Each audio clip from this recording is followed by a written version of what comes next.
दोस्तों, इस वीडियो के जरिए मैं आपसे आज जॉर्ज एस क्लेसन की book the richest man in Babylon Hindi summary share करने जा रहा हूं। दोस्तों, इस वीडियो में 7 secret to save money and become rich के नियम क्या हैं ये सीखेंगे। प्राचीन समय में बेबीलोन नाम का एक शहर था और उस शहर का एक सबसे अमीर आदमी आर्कद था। उसकी संपत्ति इतनी ज्यादा थी कि वह दिल खोलकर दान दिया करता और बहुत सारे पैसे भी खर्च किया करता था, लेकिन फिर भी उसकी संपत्ति घटने के बजाय हर साल उसकी संपत्ति बढ़ती ही जाती थी। और आर्कद के दोस्तों के पास कोई धन दौलत नहीं था, वह अभी भी गरीब ही थे और काफी ज्यादा परेशान भी थे। और इस परेशानी को खत्म करने और आर्कद से अमीर बनने के उपाय को जानने के लिए आर्कद के पास आए और आर्कद से कहा, यार तुम इतने अमीर हो और हम आज भी उतने ही गरीब हैं, लेकिन एक समय था कि तुम भी हमारे ही जितने गरीब थे। तुम ना तो पढ़ाई में ही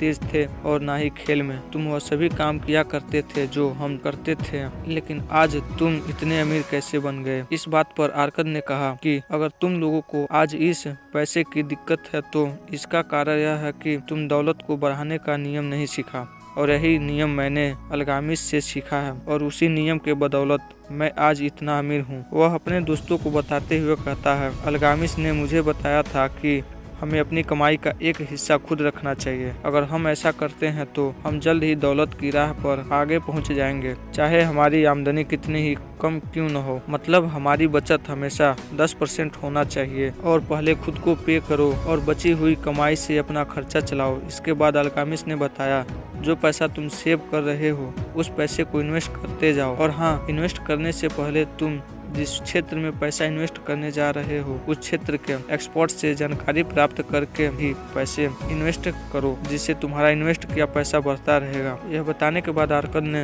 अमीर होने के नियम अपने दोस्तों को बताया। उसने अपने दोस्तों से पहला नियम यह बताया, अपने पर्स को मोटा करना शुरू करो। आर्कद ने बताया कि अगर तुम अपने पर्स में 10 सिक्के डाल रहे हो तो उसमें से सिर्फ 9 सिक्के ही निकालो। मतलब अगर तुम अपनी इनकम को 90% खर्च करते हो और 10% अपने पर्स में सेव कर रहे हो तो इससे तुम्हारा पर्स मोटा होता चला जाएगा। और मैंने भी ऐसे ही शुरू किया था। पहले मेरा भी पर्स बिल्कुल तुम्हारे ही जैसा खाली हुआ करता था, क्योंकि इच्छाओं को संतुष्ट करने में धन ही नहीं बचा पाता था। लेकिन जब मैंने अपने पर्स में अपना 100% आमदनी रखकर उसमें से सिर्फ 90% ही खर्च और 10% सेव करना शुरू किया तो मेरा पर्स धीरे धीरे मोटा होता चला गया। अगर तुम यह नियम अपनाते हो तो जल्द ही तुम्हारा पर्स भी मोटा हो जाएगा और बचत करने की आदत भी तुम्हें आ जाएगी।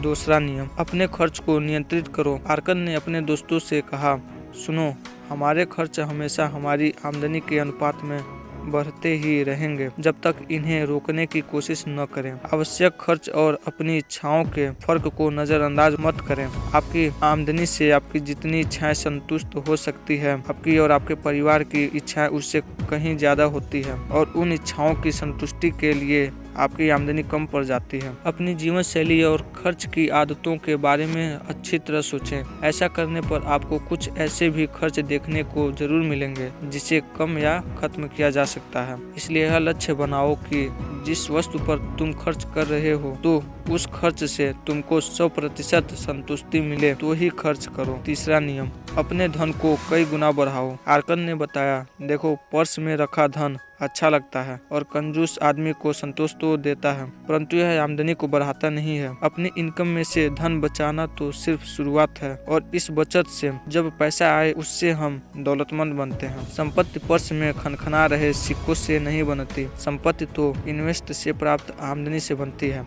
आइए एक एग्जाम्पल से समझते हैं। एक किसान ने अपने पहले पुत्र के जन्म पर एक साहूकार के पास चांदी के 10 सिक्के ब्याज पर उसे दे दिया और उसने साहूकार से कहा, जब मेरा पुत्र 20 साल का हो जाए तो उस मूलधन को ब्याज सहित लौटा देना। साहूकार हर 4 साल में 25% ब्याज देने के लिए तैयार हो गया। किसान ने साहूकार से कहा कि ब्याज को भी उस मूलधन में जोड़ते रहना। जब वह लड़का 20 साल का हुआ तो साहूकार ने बताया कि उसकी रकम चक्रवृद्धि ब्याज से बढ़ रही थी, इसलिए उसने चांदी की 10 सिक्के जो जमा किए थे वह बढ़कर अब 30.5 सिक्के हो गए हैं। और किसान के पुत्र को अभी धन की जरूरत नहीं थी, इसलिए उस धन को साहूकार के पास ही रहने दिया।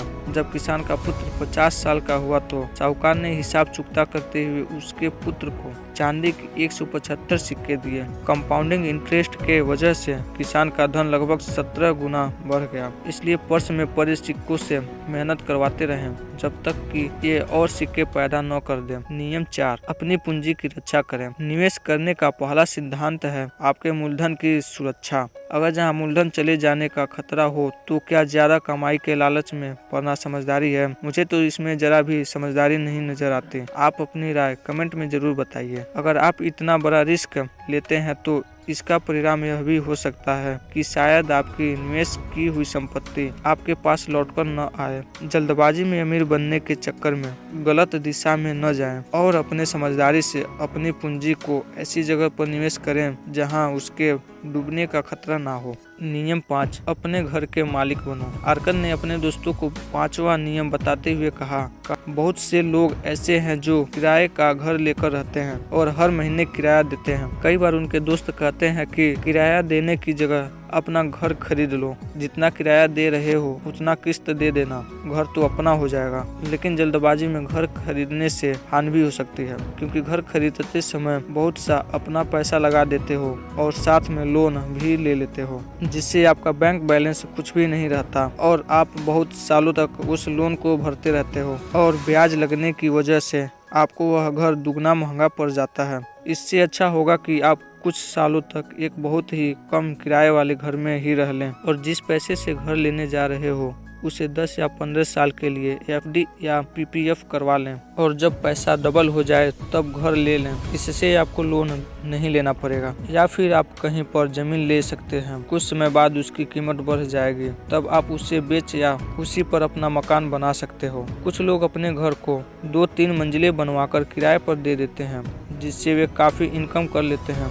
इस तरह से सोच विचार करके ही आप अपना घर बनाएं। आपका घर आपको गरीब नहीं बल्कि अमीर बना देगा। दोस्तों, यह सुझाव मिडिल क्लास लोगों के लिए ही है। अगर आप अफोर्ड कर सकते हैं या फैमिली सपोर्ट अच्छा है तो जरूर अपना घर खरीदें। नियम 6, भविष्य की आमदनी सुनिश्चित करें। अमीर बनने के लिए आपको एक से ज्यादा इनकम सोर्स के बारे में सोचते रहना चाहिए। अगर आप जॉब कर रहे हैं तो इसके साथ यह सोचें कि आप कौन सा बिजनेस छोटा ही सही मगर घर पर शुरू कर सकते हैं। ज्यादातर गुजरात के लोग ऐसे ही किया करते हैं। वे लोग दिन भर जॉब करते हैं और घर पर छोटे छोटे काम धंधे जैसे मुर्गी पालन, बत्तख पालन या पापड़ आदि बनाने जैसे कई काम करते हैं। इसलिए देश में बाकी लोगों के मुकाबले उनकी इनकम बहुत ज़्यादा होती है। उनके पास जब ज़्यादा पैसा आता है तो वह उस पैसे को भी काम पर लगा देते हैं, जैसे कोई रेस्टोरेंट खोल लेते हैं या ज़मीन खरीद लेते हैं और उसी ज़मीन पर दुकान बनाकर उसे किराए पर दे देते हैं और इस तरह वह धीरे धीरे ग्रोथ करते चले जाते हैं। नियम 7, अपने आप पर निवेश करें। हर व्यक्ति को खुद पर इन्वेस्ट करना चाहिए। मतलब हमें हमेशा नई नई स्किल सीखते रहना चाहिए। इस समय इंटरनेट पर काफी कोर्स मौजूद हैं। कुछ पैसे देकर या बहुत से लोग फ्री में ही सिखाते हैं, तो आप उनसे सीख सकते हैं। जैसे आप ब्लॉगिंग का कोर्स कर लेते हैं तो आप एक ब्लॉगर बन सकते हैं और ऑनलाइन कमाई कर सकते हैं, या फिर आप डिजिटल मार्केटिंग या कोडिंग का कोई कोर्स ऑनलाइन सीख सकते हैं। इन सब पर आपका थोड़ा पैसा जरूर लगेगा, लेकिन यह आपके लिए बहुत ही वैल्यूबल होगी और आप जितना चाहो पैसा बना सकते हो।